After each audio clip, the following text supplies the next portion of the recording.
Hello, everyone. My name is Carmen Mazzara. I serve as Executive Director of the Association of Professional Schools of International Affairs, or as we call it, APSIA. We are delighted to have this special event that brings together a number of the different networks that are connected to APSIA. We're so glad to have graduate students from APSIA schools. Hello, graduate students, as well as the advisors who are in our public and international service advisor network. Hello, PISA advisors. And as an extra special treat, we're so glad to have some of the undergraduate students who are served by the PISA team that are here. So it's a wonderful way to bring together lots of different elements that are connected to our work for what we know is a very special opportunity for all of you to have a way to engage with public service and federal service from the comfort of your own home in your jammies while working hard on behalf of our country. So this session is being recorded, and so if there's anything that you want to revisit or share with others afterwards, it will be available on the APSIA YouTube page, and I'll put that link in the chat in just a minute. As we go through, if you have any technical issues, please feel free to send me a direct message. Again, my name is Carmen Mazzara. I also accept snarky commentary and terrible dad jokes, so all of that is welcome directly to me. If you have particular questions as we go through about the program or the work itself, feel free to put those in the chat, and after our colleagues have presented, we'll be able to go through all of those different pieces. So feel free to have a running list started, and when the time comes for you to ask your questions, they'll all be right there. I want to thank in particular our colleagues at the State Department and at OPM who are here to share their wisdom with all of you. I know they're anxious to get started, and so I will be happy to turn the floor over to Megan Kuhn. Megan, please. Hi, good afternoon or good morning or good evening, depending on the time zone you're joining us from today. We really appreciate you making the time this summer when I know that there are a million and one other things that you could be doing instead. So thank you for your interest in public service internships. Before I begin, my colleagues on the call are Katrina Wagner and Brandon Dempsey, as well as Ron Ferry. Brandon and Katrina are with OPM, which is the agency that runs the platform called Open Opportunities. You might also be familiar with them from the platform USA Jobs. And my colleague Ron Ferry is with the US Department of State as well. So I'm going to screen share very briefly to give you a quick overview of the program. And then I will turn it over to Katrina and we'll walk through the actual application process.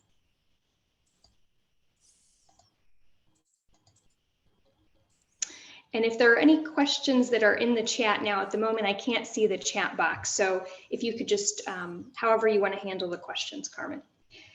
So the Secretary Clinton started the virtual student federal service in 2009 with the intent of making public service accessible to students regardless of their location or any family or financial constraints that would preclude them from participating in the traditional in-person internship. It was a recognition or an acknowledgement that not everyone has the means to fly to Paris for an internship with the US Embassy there. So the idea was to make things remote, and it's also the future of work, right? So back in 2009, when this program began, it began with essentially 44 traditional in-person interns who agreed to be guinea pigs and to try out continuing their internship from campus remotely for the rest of the school year. The program has grown significantly since those first 44 students. Our current intern class has around 2,000 students, and the program, while it began with the US Department of State, has grown to include many agencies. And this is just a screenshot of a handful of the agencies that participate. We anticipate, if I remember correctly, 30 agencies participating in the upcoming school year. So let me talk about what an internship is in terms of your time commitment should you pursue one. These projects are unclassified, so you're not receiving a security clearance, you're not receiving a .gov email or any equipment. It's assumed that you would use your own laptop or desktop. The time commitment, we say, is an average of 10 hours a week for the full academic year, September to May.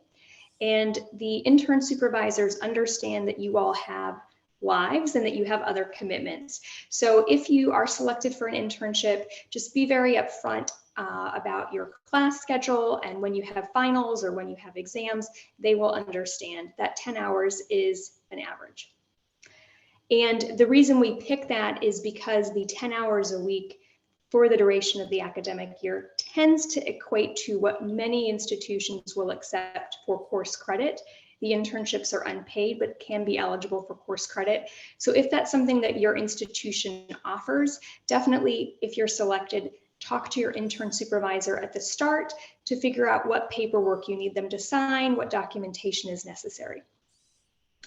And the internships are open to students of all majors, all minors, all skill sets, really. Everything from artificial intelligence to human-centered design is what you'll see when the internships go live on the website tomorrow. So let's talk about eligibility. You have to be a US citizen in student status, full-time or part-time, anywhere from rising college freshmen through PhD candidates. And you must be in student status at the time of your application, as well as the time of your participation. So in other words, you must be in student status for the full academic year to participate in the internship program. If you know you're graduating in December, this is something to reconsider if you're ever in student status in the future. Because this program is virtual, it is open to students regardless of their location, whether you're studying within the US or studying abroad. And you don't even have to be attending a US university. You could be studying overseas permanently, and that's perfectly fine, as long as you're a US citizen enrolled in college. So this is the general information for eligibility. And I'll go back to this slide. One question we often get is, are there projects for graduate students and PhD candidates? There are some projects where they will specifically look for and call for a graduate student and a PhD student, as well as perhaps not a graduate or PhD student, but a student who's a career changer, who has had prior work experience, who has had prior leadership experience. So keep all of those things in mind as you're looking for internships and as you're putting together your resumes and your application packets. This is the timeline. The mentors have already submitted the internships. Students will be able to apply in July, and specifically the dates are July 1 to July 38, which is the 28th is a Thursday. In August, starting as early as potentially as early as August 1, intern supervisors will log in, review applicant material, and then formally make selections. And the internships start in September and again, run the duration of the academic year. Now, if you are a returning VSFS intern or applicant, one difference I do want to mention is that this year we have added a much requested feature, which is an applicant counter. It will allow you to see how many students have already applied for the internship projects you're looking at. And we have also added an applicant count. So each internship posting will accept 300 applicants, and it will close as soon as it gets to 300. There are only typically a handful of internships every year, the OD&I, the NASA internships that reach that threshold, but just for your awareness, that is a new feature this year, as well as the tally so that you can see how many students have applied. The other thing I should say is that you can apply for up to 3 internships. So let me jump out of my PowerPoint, and I'll lastly just throw up our inbox, vsfs@state.gov. And then I'll go to the website that we're using. And if you are a returning VSFS intern or applicant or a career center staffer who's previously participated in an info session like this, another difference in addition to the applicant counter and cap is that we are using a different platform for the application process. And my colleague Ron Ferry will throw in this very long link, the openops.usajobs link, so that you don't have to try to write it down. But again, if you have any questions after today's presentation, vsfs@state.gov is our inbox. So let me just show you, this is the website. If you right now type in the openops.usajobs.gov link, it will take you to the VSFS Community on Open Opportunities, which again, if you're familiar with USA Jobs runs Open Opportunities. Now, my view is going to look slightly different to what your version looks like because I'm in admin view at the moment. And I'm going to turn it over to my colleague, Katrina, in just a second to screen share because, as I said, internships will not go live on the website until tomorrow. So if you pull up the site now on your phone or on a new tab on your desktop and you click View Internships, nothing will be there, but starting tomorrow or starting tomorrow at, what is that, 12:01 a.m., the 600 plus internships will go live. So I'm a member of the community, but when you get to this site, in order to apply, and Katrina, can students view the internships even if they have not joined the community? Yes, they can. Okay, so tomorrow, starting tomorrow, if you click View Internships, and we'll go into a fake mode in just a moment so you can see what that will look like. But starting tomorrow, if you go onto this site, you click View Internships, all 600 plus internships will pop up and you can sort and filter and find the 3 projects that are most of interest to you. After you've reviewed the internships, you find the ones you want to apply for. You'll want to join the VSFS community. I'm currently a member, so it says leave community, but if you're not yet a member, you would click join community, and then that would prompt you to log in using login.gov. And if you already have an USA Jobs account, you can just use that information to log in. If you don't already have a USA Jobs account, then you can create a new login.gov multi-factor authentication, and I can show you what that looks like. I think this will take me. So this is what the site will look like. This is what it'll look like when you sign in and when you create the account. You would just hit create account and it'll walk you through. And Ron, if you can throw into the chat the simplified link and the detailed directions link. We have simplified instructions and then we have very detailed instructions. So you can use either to walk you through the sign up process. So let me stop sharing and turn it over to Katrina. If you don't mind, Katrina, showing what I want to show them what the student applicant view is to show them how they would filter and search for internships, that sort of thing. Sure thing. And hi, Elizabeth Thurston. I just see you on the chat. All right, so let me share my screen. I am not able to share. If somebody can give me access. Yes, give me 1 second. Sorry. Sure, no problem. And while we're waiting for that, Elizabeth asked a question. She said, weren't there nearly 1,000 internships available for the most recent school year that just ended with, let's say, June 2022? And 600 is this year. So last year, for the school year that just ended, we had 800 something internship projects, of which 2,000 students were selected to work on.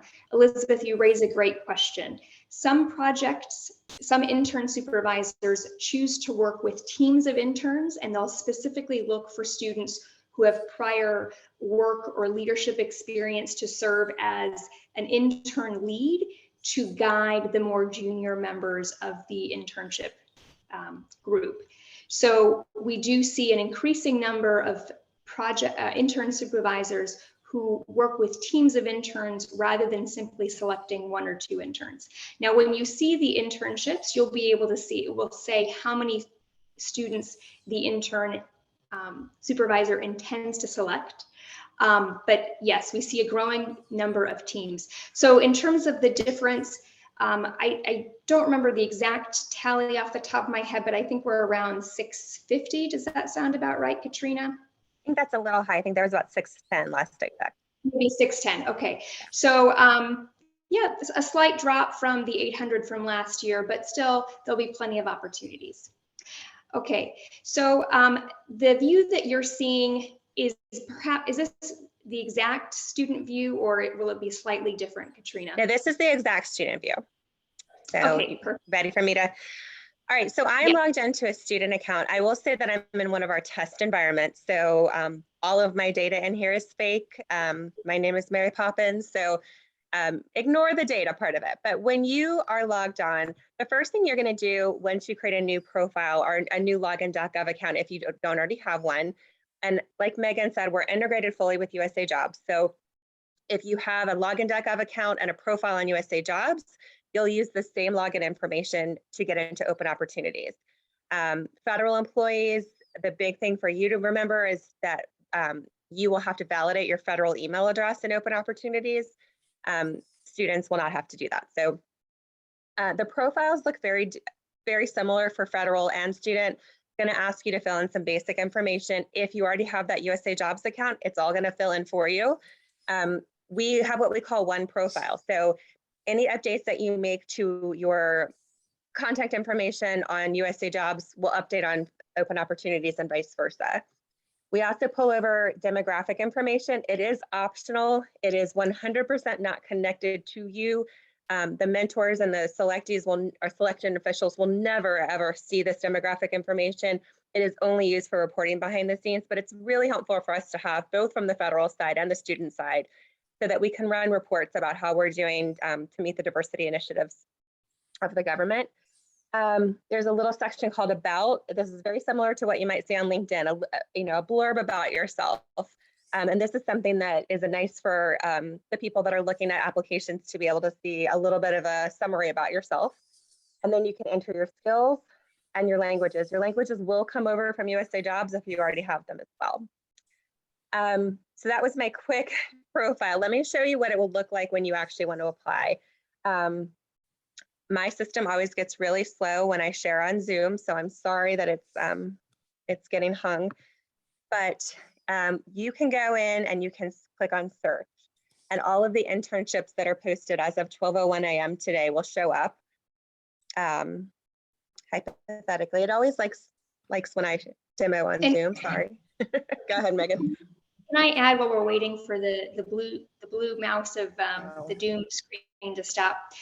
When you are logged or when you're in, there are a few parts of the application this year that are going to look a little bit different if you've previously applied to VSFS. There will still be the statement of interest as usual, but this time around, you'll have one massive text box for each statement of interest rather than one text box for all three. That was a request that we received from a lot of interns. And so this time you'll have more space per statement of interest. And then secondly, there are 2 additional questions that you'll be asked that you can provide additional information about yourself. And will you be able to pull up that screen, Katrina? Yeah, I'm there now. So perfect. All right, so if you had gone to the link that's in the chat and that Megan mentioned, the community page, and you clicked view internships, this is kind of what your page will look like. There'll be a little blurb about VSFS at the top, and then you'll see all of the different internships posted. And over here on the right, you can search by internships that might have a specific skill, a specific language, a specific agency, and all of them are going to be virtual. So if I want to, and again, these are mock ones. I did not prepare one that was going to be pretty for today, sorry, but you can open up the internship and get a little bit more information. Let me go to one that I haven't already applied to. Let's pick Demo 15.0. We'll see if I've already applied to One thing I'll quickly mention, Katrina, she just mentioned, let me go to an internship I haven't already applied to. One of the challenges we had with our previous system was that students were able to apply.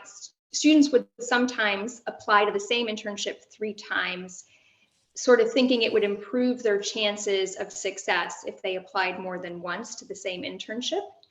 But that wasn't actually the case. So the great thing is about Open Ops is that once you apply to a single internship, you won't be able to reapply. So you really do want to look at, use all 3 of your spots that are available. Okay, I'll turn it back over to Katrina. Okay. Thank you. No problem. So this is what the internship looks like when you open it. Again, you've searched for the different ones that might meet your criteria. You've opened it. You'll see an introduction about the internship, a little bit of information about what you'll do, and a little bit of information about what you'll learn. And an optional field that may show up is information about the agency that's posting it.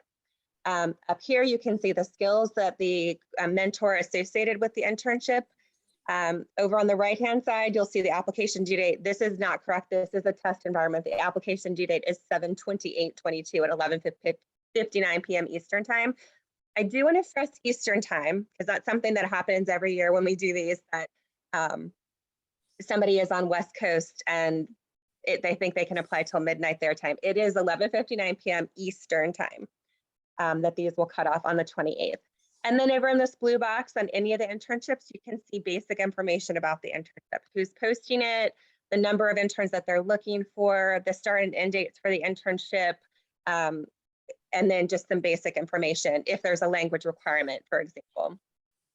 And then I can click apply. So when I click apply, the application process for all of the internships is going to be the same 4-step process that you'll see at the top. Over on the right-hand side, you can see kind of a snapshot of the internship you're applying for so that we could, prevent you from having to go back and forth. So here I can type in my statement of interest. I have 3,000 characters with a little character countdown. If you do think that you're going to apply to multiple internships and you want to use the same statement of interest, I would definitely recommend having it in a Word document or some document where you could copy and paste it from place to place. And Katrina, go forward, I want to add something else about, and I just realized my video is off, to add about the statement of interest. This is truly your most important part of the application process. Obviously, you want to check your grammar, check your spelling, all the usual things that you do when you apply for an internship. But the statement of interest is really the most important. This is the place where you're going to outline why you're interested in the project, what you think you would bring to the table. This is really a place to articulate all of that. I have seen in the past students only write a single sentence or 2 or 3 bulleted words. And I would say when I have selected interns, that has not been, those are not the students who I looked at seriously. So someone wrote in the chat, Brianna, great point, it's your cover letter. Yes, think of it as your cover letter. This is your first impression. And when mentors are selecting students, they're going to be able to use keyword searches for including the statement of interest. They might be looking for certain keywords. So this is a really important part. I definitely recommend that you take the time to put this together as you would with any cover letter or other document. I know you all are very studious. You're here on a summer day when you could be sitting by the pool. So I know you're already a very studious group and very career oriented, but this is the place to shine. Brianna, thanks for that comment. Go ahead, Katrina. Okay, so don't do what I did and write statement of interest. As you scroll down to the experience section, this is where you're going to upload your resume. So anybody that has an account on USA Jobs and you've already got a resume on USA Jobs, that's why mine are showing up here, because I have a USA Jobs account that has 5 resumes. So all 5 of them are going to show up here. If you don't have a USA Jobs account, that's perfectly fine, because here you are allowed to upload a resume. It'll prompt you. You can attach your document and then you can complete upload. Once I upload it here, it's uploaded on USA Jobs too. So ideally, if you want to continue applying for federal work after your internships down the road, all of your resume information is already on the site. So for me, since I already have a resume, I'm just going to go ahead and select one of these. And then as I scroll down, yeah, go ahead.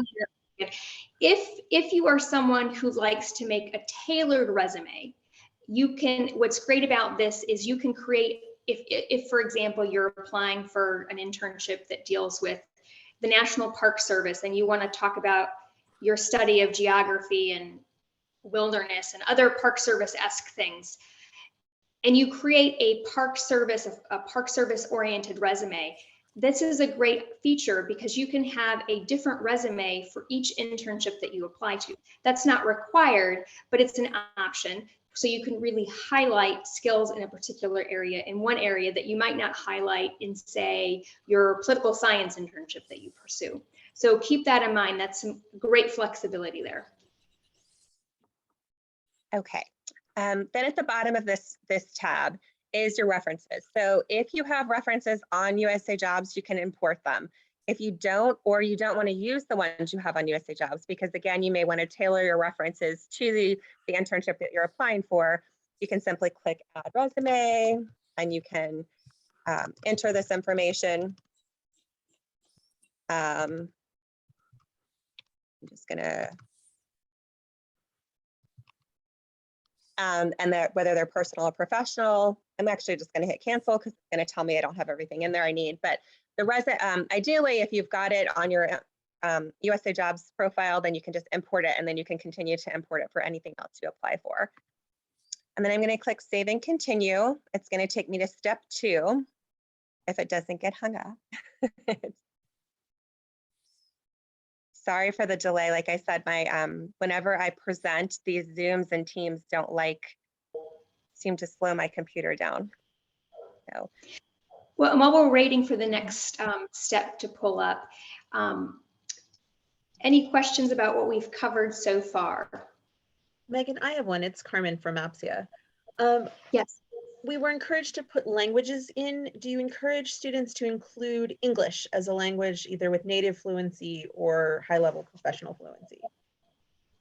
You certainly could. I mean, I think the assumption is every applicant, reads English or has some English ability because they're applying through a process that is in English.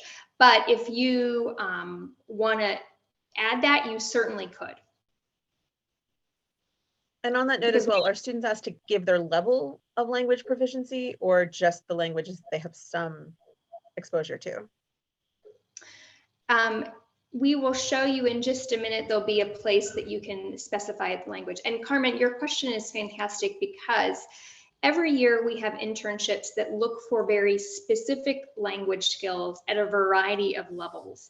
So if you speak Bulgarian or if you speak Ukrainian, I can tell you right now, there are going to be at least 2 internships tomorrow that are looking for Ukrainian speakers. If you speak Vietnamese, there is a fabulous environmental oriented project with the US Embassy and Consulate in Vietnam focused on environmental factors where, so if you have a language skill and you'd love to use it, now is your time to shine. And there are some projects where it's, very specific languages I sometimes have filling. The other internships that I would say, there's always more demand than supply of students with tech skills. And there's more demand than supply of students, or I shouldn't say supply, but of people who want to do the internships. But there's always, every year, more and more intern supervisors are looking for students with social media skills, podcast skills, graphic design, videos. Those are some of the skills where I usually have to do some extra recruiting for, in addition to the tech, as well as some of the languages. Looks like I'll turn it back over to Katrina. Oh, well, yeah, I'll turn it back to Katrina and then I'll get to the questions in the chat next. Okay, so step 2 is your education and transcript. So this is where Megan mentioned we added some very specific questions. Are you currently enrolled in accepted for enrollment in an accredited college or university? Yes. If you do answer yes, it's going to ask you for which school and your major. You can also add your minor. If you say no, it is actually going to give you a screen out and say that you're not eligible to apply. For example, if I say, am I currently enrolled in high school? I say yes. We are sorry, this program does not accept dual enrolled high school students. So we have screen outs along the way to make sure that you don't waste your time if you're not eligible to apply. So in this case, I'm going to go ahead and say, no, I'm not in high school. And then I'm going to put in my GPA.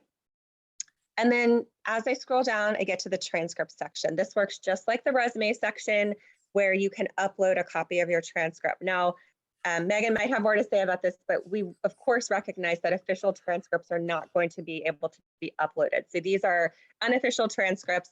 There is a home link that talks about what if I don't have a transcript, how you could get a transcript, gives you a little bit more information there. I have transcripts already on my USA Jobs profile, so I'm just going to select one. But if I didn't, I could follow the upload a transcript process and it would work just like the resume process. And again, whatever I add here gets put on USA Jobs and vice versa. Anything before I move on, Megan? Yes, for the transcript, one question we get every year is from, say, a rising graduate student or a rising PhD candidate who has not yet started their PhD program or their graduate school program. Just give us your whatever transcript or that you have from your undergraduate program. If you are a rising if you are a rising college freshman, you would just send in the unofficial high school transcript. Okay. So then I move on to step 3, which is languages and skills, which you all were just asking about. So on step 3, this is where I can enter my languages and skills. So all of that I showed you was already on my profile. So it's defaulted into my application. We're trying to make it easy for you. I can change it. Again, I can tailor it to my specific application if I want to. For each language that I add, I'm asked to say what is my language skill level for spoken, for written, and for reading. So I can say I'm either novice and intermediate or advanced. So I think that answers kind of that question about giving the different levels that you have for each of your languages. And then your skills, again, come in from your profile. What do you have experience with? What are you looking to gain? And you can enter all of that information and change it up and tailor it to the specific application as well.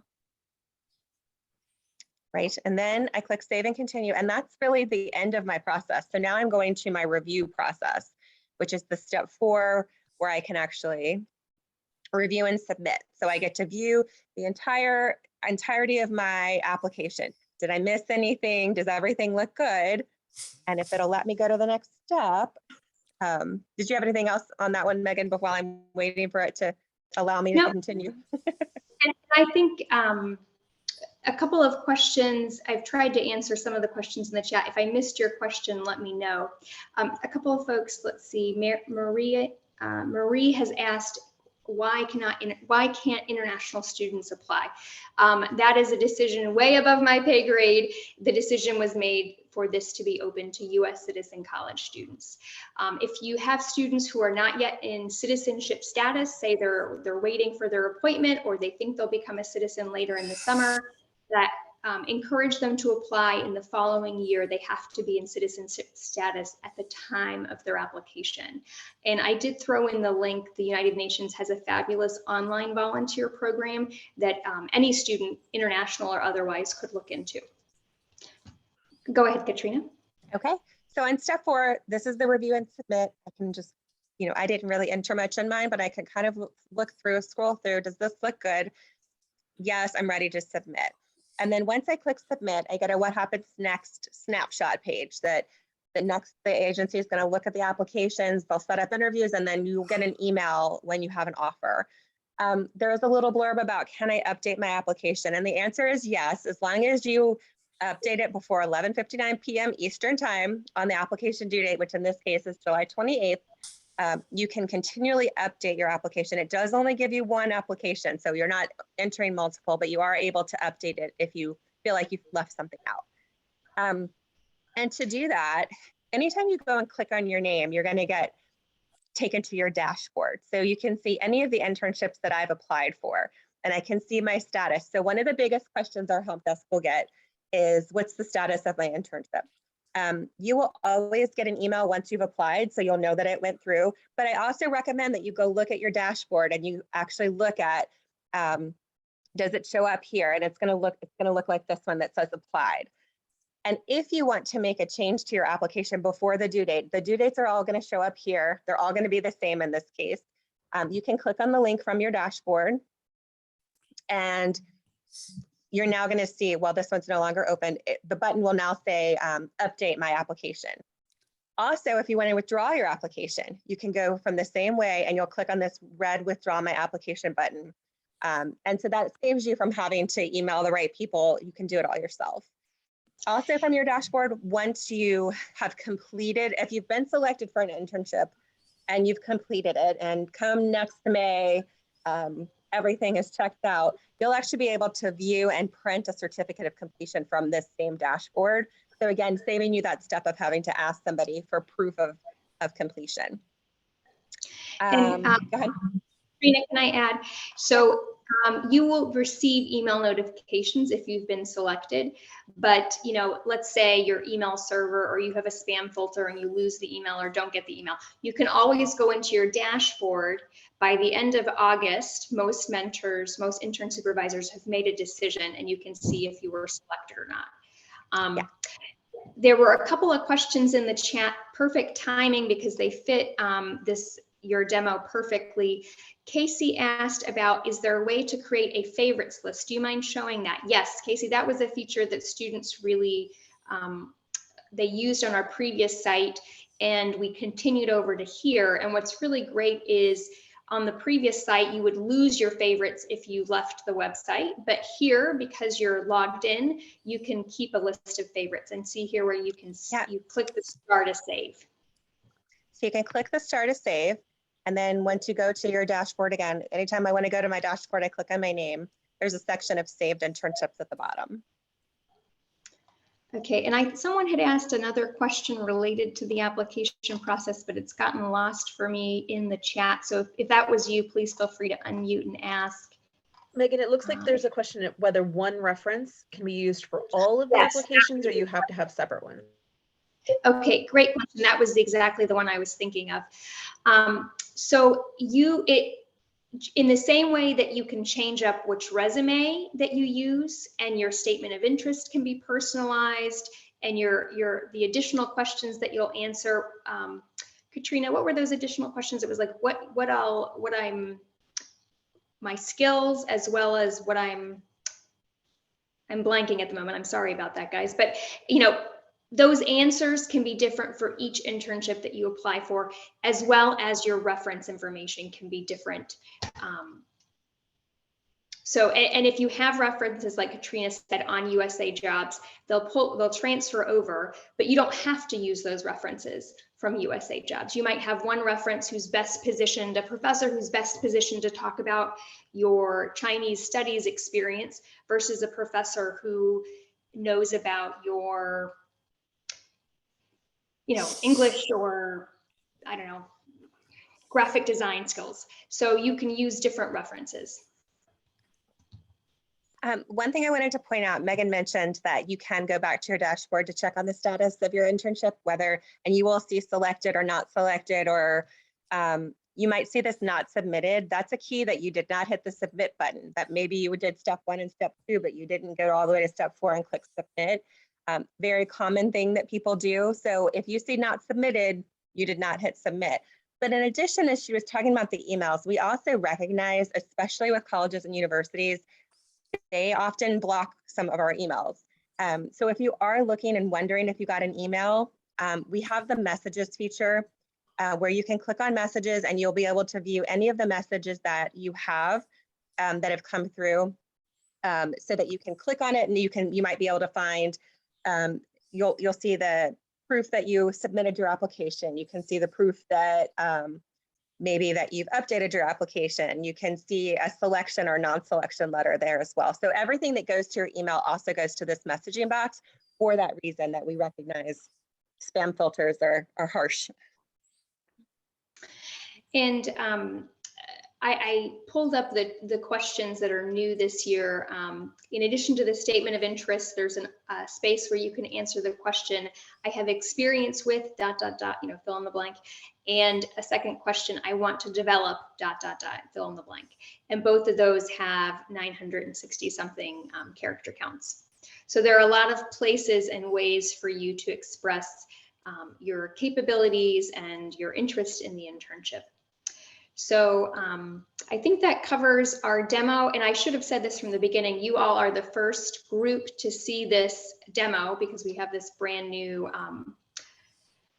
OpenOps platform that we're using. So thank you for being our first ever audience. We appreciate that, and thank you to Carmen for the invitation and for organizing and taking care of all the details behind the scenes to make this happen. Are there any other questions? We're a small enough group. Feel free to raise your hand or unmute. Megan, I had one point of clarification. Will invitations to interview or offers for positions come through the messaging system? Will they come as direct email or both? So I think it will depend. I suspect what I've seen happen historically is that people will send an email directly, or I think people list their contact information, including phone numbers on resumes. They might even call. I think the interview would be set up either via email or phone call. Probably more likely email than phone call, but there isn't a feature, Katrina, if I remember correctly, for them to set up the interview via the website. Is that correct? They can do it through the website, but it's just a mail to link. So it ultimately is an email coming from the mentor, not the system. And Katrina, I remember the automated messages that will come from this platform. It says something like, do not reply at openops.usajobs.gov. Right. Okay. So basically just check your spam folder and check your filters as well. I know sometimes people set up pretty strict spam messages. Just make sure that any you opt to receive any .gov emails, because the intern supervisors will themselves all have a .gov or .mil, or in the case of Education USA, .org email address. Thank you so much. I have a few other questions, but I again invite my colleagues to put questions in the chat. Part of it is about advanced preparation. It sounds like if folks wanted to go today and create a USA Jobs profile broadly, that might be beneficial to prepare for tomorrow when everything would drop. Do you recommend that, or because it should be more tailored, you would encourage students to wait? That's a great question, Carmen. And I think it really is a matter of personal preference. You might have only one resume that you want to use for all of your applications. So if that's the case, by all means, you can go ahead and do that and add that on USA Jobs. But it's really up to you. I will say, you know, we're introducing the applicant counter this year and the applicant cap. And like I said earlier, the cap will be 300 applicants per each of the 600 plus internships. And historically, there are only a handful that receive 300 plus applicants. But I will tell you, the majority of students apply, we know from our analytical data, the final week, and frankly, the final 48 to 24 hours. So if there is an internship of interest to you, I really encourage you to apply early so that you are actually in that 300 cap to apply for your top 3 favorite internships. And actually on that note, you mentioned some group hiring or some internships that will take a number of students. Does that mean that that whole group will be taken out of the 300, or those caps will be higher because maybe several students will be hired? Or if you want to be one of that group, you have to be in that first 300? So as of right now, this is our first year using the cap process, and we do have the capability to modify the cap if we feel like it's not working how we want it to work, though I don't want to indicate that I would change the cap, but we do have that flexibility. But each internship has the cap of 300. Great. Do you have any recommendations about what students should put in about themselves in that blurb to get noticed in a good way? So I would say one of the challenges of the previous application process was that students were trying to put in a lot of information about themselves in a very small space. Now you have a 3,000 character count for your statement of interest for each internship. So what I would recommend doing is reviewing each internship independent of the others and look at what are the skills they're looking for. What are the keywords they're using? If they're calling for someone who has data analysis or research skills, that's a great time to talk about the research project you did for your, I don't know, junior poli-sci course or junior year poli-sci course. That's a great place to talk about if they're looking for someone who can do, I don't know, what's a skill? You know, data analysis. Talk about your data analysis that you've done either for class or for an internship. This is a great time if you I'll say this. If you are a returning VSFS intern, this is a great time to mention that you have prior experience interning remotely, that you have that on your resume.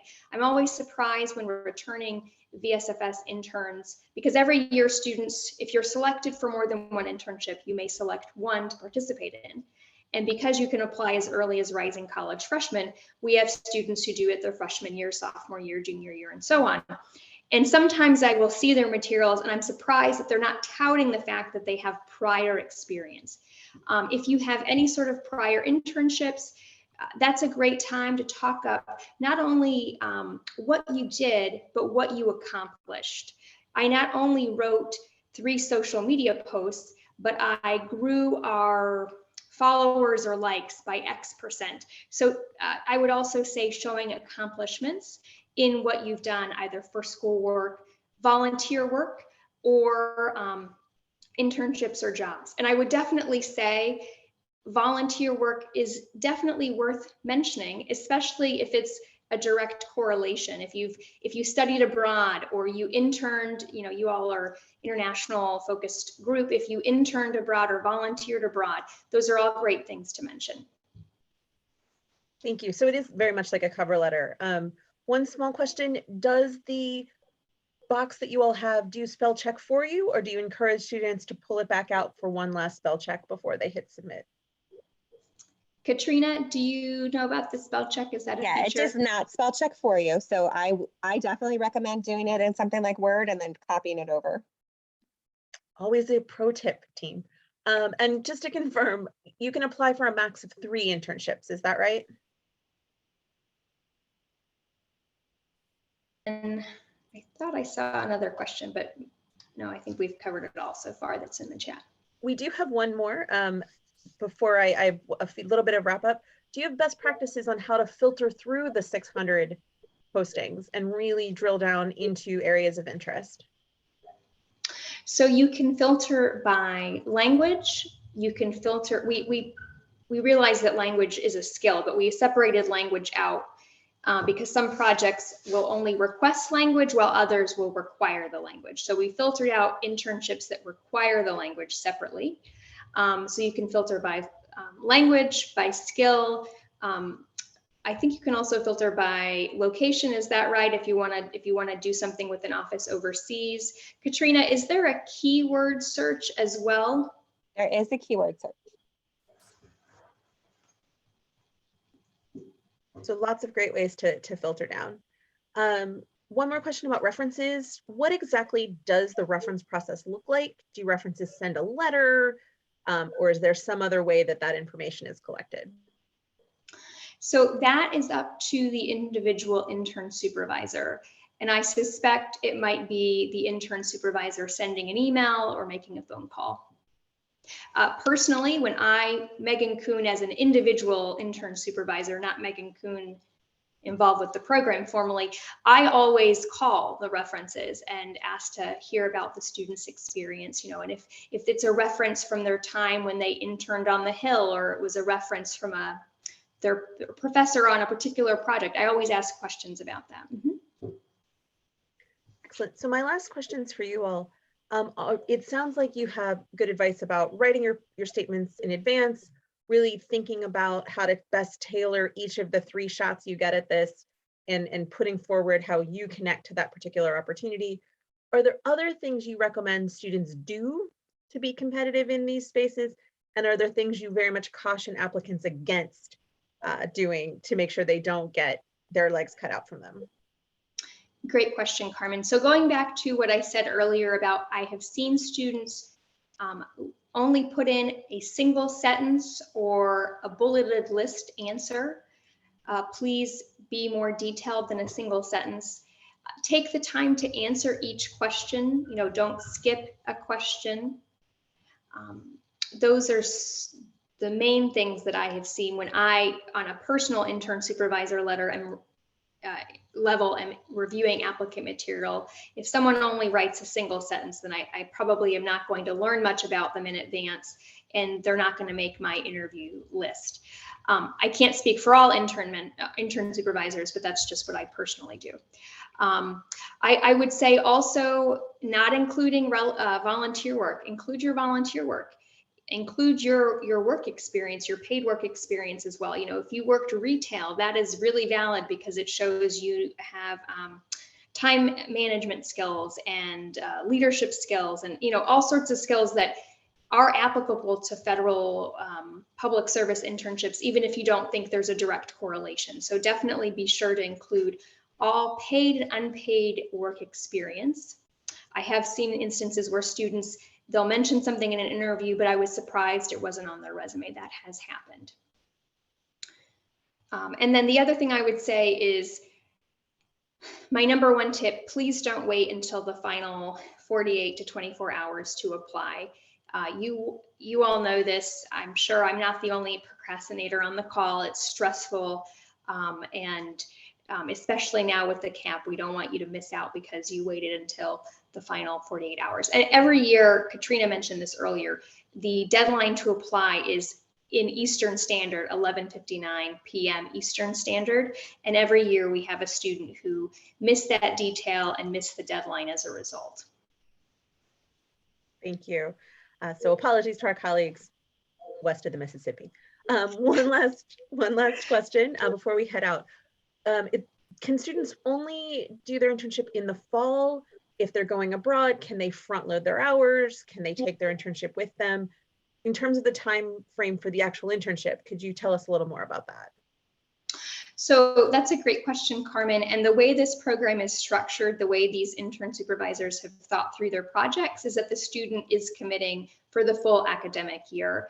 And it's virtual. So for example, my intern this past year, Smith College student, first semester was out of Massachusetts. Second semester, she was off in Spain having the time of her life, and she completed the internship from Spain. So, I mean, obviously, depending on the time zone of where you're going, that might make it easier and or harder. But, you know, that's a great question. But in terms of if you are called for an interview, contacted for an interview, or if you're selected, definitely if that is the study abroad and you're not sure what your schedule is going to be like and you're not sure if you can commit or whatnot, have that conversation early and let the intern supervisor make that decision. Great. So I want to thank everybody for joining us. If you need to revisit any of the portions of this call, whether it's how you build your resume and your profile and your documentation, all of that will be available as soon as I can get it up onto APSIA's YouTube page. I look forward to seeing all of our students on future APSIA webinars, whether you're an undergraduate and our content that we are able to deliver for you or a current APSIA student. And we, of course, hope all those undergrads will eventually become APSIA grad students. And for our advisors, we thank you and we look forward to delivering more quality programming for you, and especially to Katrina and Ron and Megan and Brandon and all of our colleagues from state and OPM. We know what a great program this is and the amount of accessibility it offers to students. So we're so glad that you came to give us a preview before it's time to #apply in July. So thanks to everyone. Have a great rest of your day. We look forward to seeing you at future APSIA events. Take care. Thank you.